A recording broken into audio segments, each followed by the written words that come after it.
लगभग 6 महीने पहले जो अपडेट हमने आपको दी थी उसमें बताया था कि नेपाल में जो टकराव चल रहा है उसमें इस समय चीन जीतता हुआ नजर आ रहा है, क्योंकि उस समय हमने आपको बताया था कि नेपाल में कुछ ऐसे बौद्ध गुम्बा थे जिनका असर या जिनका प्रभाव नेपाल में काफी ज्यादा है और उन बौद्ध गुम्बाओं पर यूरोपियन यूनियन या अमेरिका का नियंत्रण बहुत ज्यादा था। इसका सबसे बड़ा सबूत यह है कि नेपाल के बहुत सारे गुम्बाओं में अंग्रेज लोग भरे हुए रहते थे और नेपाली विश्लेषकों का यह भी दावा था कि उन बौद्ध गुम्बाओं में बहुत सारे हथियार भी रखे गए हैं चीन के खिलाफ यूज करने के लिए या फ्री तिब्बत मूवमेंट छेड़ने के लिए।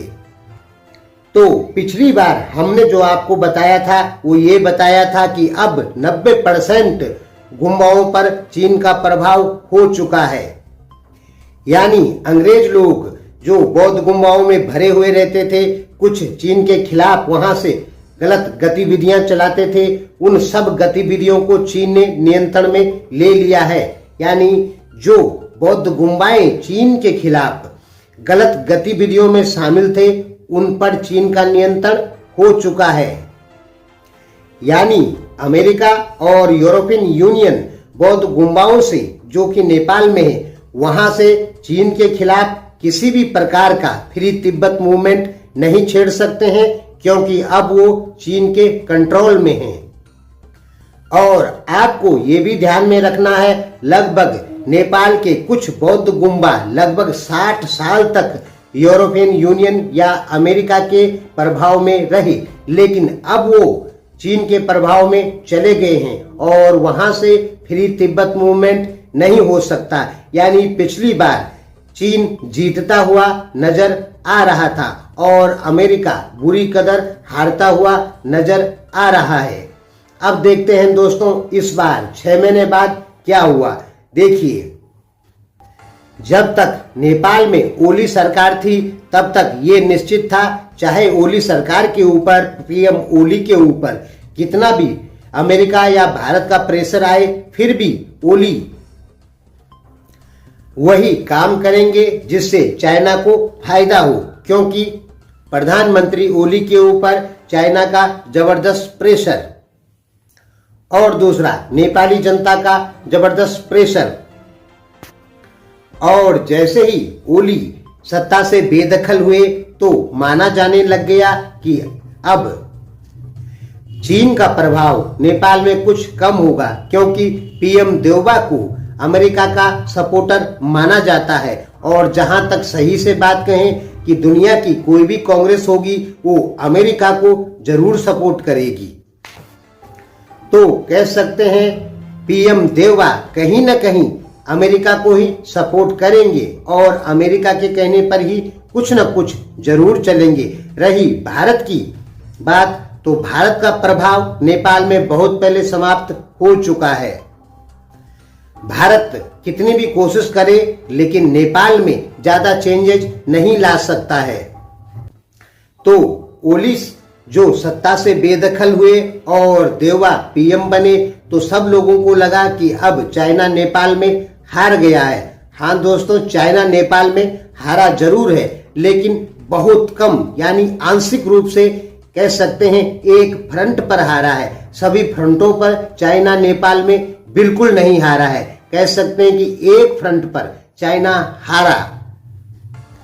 अब पीएम देउबा अमेरिका को सपोर्ट करेंगे तो उससे ज्यादा फर्क नहीं पड़ेगा, क्योंकि नेपाल की जो जनता है वो कहीं न कहीं ज्यादा से ज्यादा चाइना को सपोर्ट करेगी, भारत या अमेरिका को नहीं। इसलिए पीएम देउबा चाहकर भी भारत और अमेरिका का खुलकर समर्थन नहीं कर सकते हैं, क्योंकि नेपाल की जनता और पहाड़ी समुदाय खास करके चाइना के पक्ष में पूरी तरीके से खड़े हैं। इसलिए पीएम देउबा कभी भी खुलकर अमेरिका और भारत का सपोर्ट नहीं करेंगे, क्योंकि चाइना की जो पकड़ है वो नेपाली जनता के ऊपर कहीं न कहीं है, या सीधा सा ये कहें कि नेपाल की जो जनता है वो चाइना को बहुत पसंद करती है और चाइना ये चीज अच्छे से जानता है कि नेपाल की जो जनता है, नेताओं को छोड़ के नेपाल की जो जनता है वो हमें काफी पसंद करती है, ये चाइना अच्छे से जानता है। इसलिए एक फ्रंट पर चाइना हारा जरूर है, लेकिन चाइना नेपाल में हार गया ये कभी नहीं कह सकते हैं। आप ज्यादा गहराई से देखेंगे तो चाइना आपको अभी भी नेपाल में पूरी तरीके से जीतता हुआ नजर आएगा, क्योंकि सबसे बड़ी जो बात है नेपाल की जनता, नेपाल की जो जनता है वो पूरी तरीके से चाइना के सपोर्ट में खड़ी है और किसी भी राजनीतिक दल की इतनी हिम्मत नहीं है कि चाइना के विपक्ष में चले जाए। चाहे वो कोई भी राजनीतिक पार्टी हो नेपाल में, वो चाइना के खिलाफ बिल्कुल नहीं जा सकती है। यदि वो चाइना के खिलाफ गई तो उस राजनीतिक पार्टी का अस्तित्व पूरी तरीके से खतरे में पड़ जाएगा। इसलिए चाइना के खिलाफ जाने की हिम्मत नेपाल के किसी भी राजनीतिक पार्टियों में नहीं है, क्योंकि नेपाली जनता चाइना को बहुत ज्यादा पसंद करती है। इसलिए जो लोग खुश हो रहे हैं कि चाइना नेपाल में अमेरिका से हार गया, उनको खुश होने की बिल्कुल जरूरत नहीं है, क्योंकि चाइना नेपाल में बिल्कुल नहीं हारा है, बल्कि एक छोटा सा फ्रंट हार गया। यानी पीएम देवा जो पीएम बने और ओली को सत्ता से बेदखल होना पड़ा, इसी फ्रंट पर चाइना हारा है। बाकी चाइना नेपाल में अमेरिका से किसी भी तरीके से अभी तक नहीं हारा है। थोड़ा सा बढ़त अमेरिका को जरूर मिली है, लेकिन ऑल टाइम बढ़त इस समय नेपाल में चाइना को ही है। और इसका सबसे बड़ा सबूत यह है कि नेपाल की जो सोशल मीडिया है या मीडिया है वो केवल अमेरिका की ही या भारत के विपक्ष में ही कहेगी। नेपाल की कोई भी मीडिया चीन के विपक्ष में नहीं कहेगी।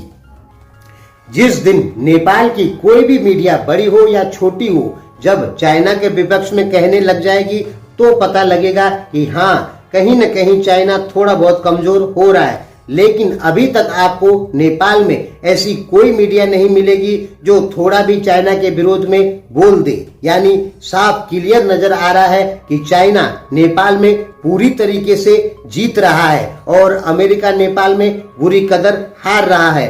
रही भारत की बात, तो भारत को चीन और अमेरिका से नहीं तोला जा सकता, क्योंकि भारत बहुत सालों से नेपाल की गाली ही खाता आ रहा है और हमेशा खाता आएगा, चाहे भारत नेपाल में अच्छा काम करे या कुछ भी करे।